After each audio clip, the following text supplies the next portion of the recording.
Allelopathy, briefly, is the effect of chemicals called allelochemicals produced by plants to affect each other and other organisms. Of course, this interaction is mostly negative.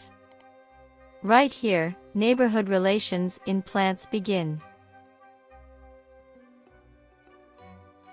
For example, the walnut tree produces a powerful chemical called juglone.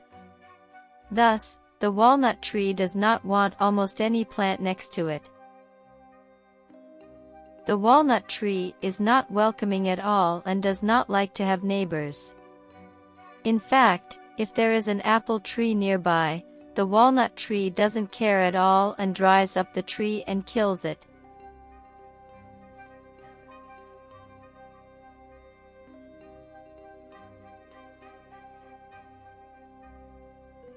Do you have a garden?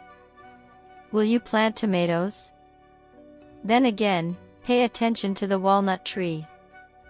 The walnut tree and tomato are bloody-bladed enemies. The walnut tree will also dry the tomato.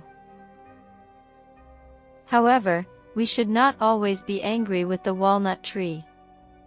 For example, the walnut tree likes melon, even if it is partially. But, as in the saying, a short visit is good, while the small amount of chemical in the walnut tree allows the melon to grow rapidly, when the amount of chemicals increases, it also has a negative effect on the melon.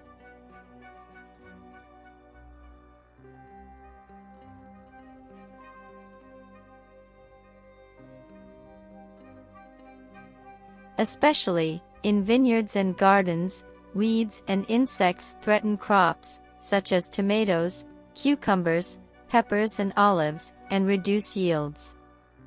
In this case, we go and buy chemical pesticides, and throw them into the soil, to fight weeds and insects. But, there is one thing we haven't thought of.